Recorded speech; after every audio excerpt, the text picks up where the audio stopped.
What are your poor stories costing you over the course of your life? And what are they going to cost your children? We're going to talk about it on today's podcast. I've spent the last 20 years studying, teaching, and coaching people to find their greatness and take their lives to the next level. Along the way, it's become evident that emotions are at the root of everybody's successes and failures. Worry and fear are the enemies, and it's time to forge the armor and earn the tools to overcome the two things that could single-handedly destroy your future. Hi, my name is Michael Johnson, and I'm a life coach, a peak performance trainer, and I'm the emotions guy. It's time to take back control of how you feel, control of how you act, and control of how you experience life. It's time to become a lifer, a new breed of overachiever focused on living every minute to its fullest. We are responsible for how we feel, and no one and no thing can make us feel anything.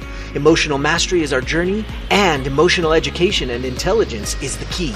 We are lifers, and this is Magic for Life.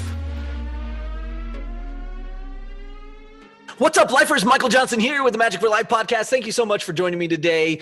We are going to have a great time. Why? Because we're talking about your stories and maybe what they haven't done for you. What are your poor stories doing for you right now? They cost you so much. They cost you so much time. They cost you so much as you progress forward. They keep you from attaining your goals. They keep you from moving forward. So what am I talking about? What kind of poor stories? Well, I want you to think about it for a second. Take a moment. You can even pause if you'd like. And think about what stories you keep telling yourself that are holding you back. What are the stories that are stopping you from continuing forward? Here's an interesting one. I heard this the other day with a client I was working with, and they said, you know what? I don't know how to move forward. I said, well, tell me a little bit about what's going on in your world. And they go, well, I was abused as a child. I said, right, okay. And they said, and, I ultimately came to love my parent, but I hated them. I said, okay. Now, we're just going to pause there. I'm not going to talk about any of the other stuff, right? But this is a interesting thing, and there are so many that suffer from these stories. Now, I'm not saying it didn't happen.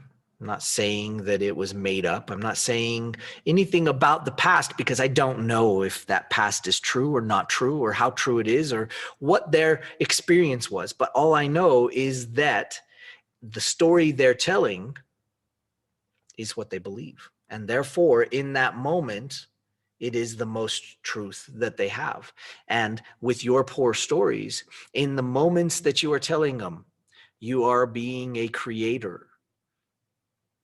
If you haven't listened to the Sun and the Moon episode, you should go back and listen to that. But in that moment, you are a creator. But you're reflecting a poor story. And in that moment, you can continue to create that story over and over again. And so you might get to a point where you hit the wall and you go, why can't I pass that wall? Why can't I get over it? And then you go back and I say, well, what's going on? You say, well, this is what's going on. It was my past. That dang pesky past. Right? What was it? Well, that past was holding me back. Now, in my training, I didn't spend a whole lot of time going back and analyzing your past. I just know that your past has some element of truth in it. Your past has more elements of not truth. And the farther away you are from wherever that event occurred that you keep telling the story about, the more likely most of the things you're telling about it aren't true anymore. And that's the interesting part about it, right? So what are your stories costing you right now? They're costing you time and energy. Your poor stories are costing you your emotional health. They're costing you your relationships with other people around you, and you know it because how many times, I just want you to think about this for a second. And some of you might not even be storytellers, but you might gather what I'm talking about. How many times have you went to tell a story and the people around you fill in the blanks because you've told the story so many times? That's when you've told the story too many times. You might need some new stories. Right? So we have to understand the impact that those stories have on us. And in some instances, those stories have served you. And I understand that.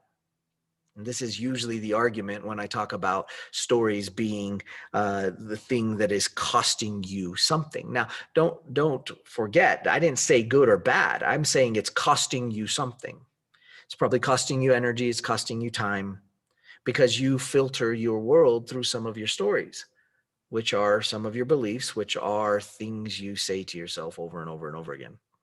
And so theoretically, you could stop saying those things to yourself over and over and over again. Therefore, you could change your belief. And if you did that, your stories would change. Now, your stories maintain and hold up a belief system that you have without actually having to say what the belief is outright, but you can tell the metaphor, the concept of the story, and therefore the story is more real and it actually has the legs of your beliefs that hold up through the story. And that was really deep, and I got a little technical, and I apologize, but I want to dig into a little bit of what it's going to cost you to keep telling some of the stories that are holding you back right now. And that's huge. These stories of past events and past things and ways you've been wronged or horrible things that have happened to you. And you say, well, this horrible thing happened to me. There is no way I could be any way different than I am. And yet you hear about some amazing tragedies that have happened to people that they have decided they're not going to tell that story anymore, or they're going to change the story to what it could mean. And what maybe it did mean, even though they were maybe in a different emotional state when the story happened. Now, what is one? I'm probably going to butcher this story, so please bear with me. There was a POW, and if you know, that's great. Okay, you might have even heard him speak. He's an amazing speaker. Prisoner of war, and he got captured and stuck in a little dirt box, shorter than he was, so he couldn't quite stand up all the way. And he basically was stuck in there, whether, except for the times when they would work him almost to death. Now, the full story, you'd have to listen to his full story of that. But basically, he came back, he got found and returned to the United States. He was recovered. And he could have looked at that as the most horrible thing that had ever happened, and it could have tainted his world. And yet he did some amazingly positive things with it. He's now a speaker. He's now a motivational speaker. He now inspires people all over the world. And he accomplished some really cool things because of how he told the story, because of what he said he was going to do, and because of how he decided he was going to live his life. He changed the story. He changed the meaning of the story. He changed his feeling behind the story so that it could mean something else. And this is huge. The world is in good shape. You do nothing every day to keep it spinning. You do nothing to make the sun come up, so to speak. You do nothing to keep us from plowing into another planet. You do nothing to keep the clouds moving and the rain raining. We are in good shape. The world is in good shape. We don't have to pretend to be positive. All we have to do is look around. And there are some amazing things happening that the world just takes care of, and you don't have to do anything to make it happen. How cool is that? How cool is that? That is really, really cool. Not to mention the world within yourself. You don't have to tell yourself to breathe. How cool is that? We are in good shape. The world is in good shape. There are things that could be looked at negatively. There are bad things that are happening in the world, and you could take those and make them worse. Or you can realize that we are in good shape. The world is in good shape. Your world is in good shape. And you might think to yourself, but I have this bad thing going on. And I'm saying, what stories are you telling yourself to keep that bad thing going on?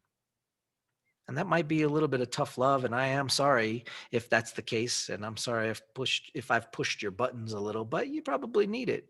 And that's probably why you're here.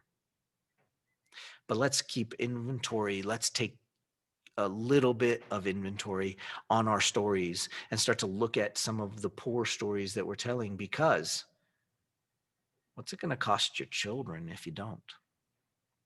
Well, you can ask yourself, and that's sort of a low blow, right? A punch below the belt. But what's it going to cost your children? You might say to me, I don't have children. You will. You might. You might not. You might be the child in this story. What stories did your parents tell? Because as I was working with a client the other day, they said, you know what? My parents used to say all the time, we are too poor. We will never be able to afford that kind of thing. And that was part of the story they grew up with. That was part of the story they keep telling to this day, and they wondered why they couldn't pass that threshold. What stories are you telling yourself, and how are they going to cost your children? Because the stories that you tell, you might not make them an epic, Lord of the Rings, Star Wars type story as you tell them to your children. It could be in an action, a feeling, a way you speak to them, the words that you said to them on accident.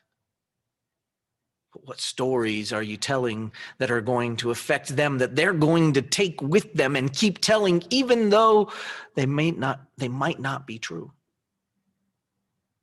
The stories you're telling are costing you a lot right now. And you could be gaining stuff from it. So keep telling the ones that you're getting the positive stuff from. Or you could be massively hindered. But what stories are you telling? These stories, we've got to get an inventory, and we've got to actually work them out. Because you might say, well, then am I supposed to erase this story? No, I'm not saying delete anything. But maybe the story you're telling actually has a different meaning, and maybe that story that you're telling might actually have happened completely different. But maybe you were just small at the time. Maybe you were just little at the time. Maybe you just didn't have the perspective and the life experience that you have now. And maybe it's time to put the life experience and perspective you have now on those old stories. What stories are you telling, and what are they going to cost you? Take some time today. Don't just listen. Take some time today and think about it a little bit. Pull it out. And let's start to make some positive changes, because this can change your world forever. This will help you find the magic in your life. If you know somebody that needs to hear this message, please share it with them.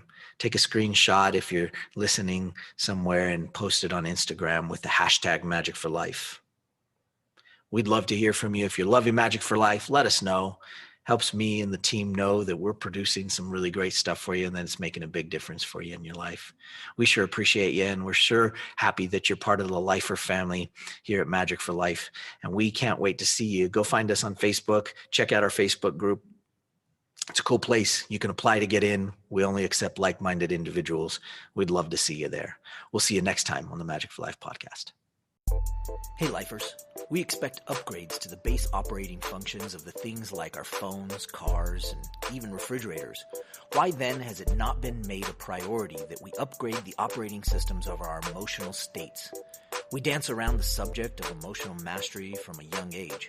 We have so much more knowledge in today's world, yet we're still teaching outdated methods of emotional education, if any are being taught at all.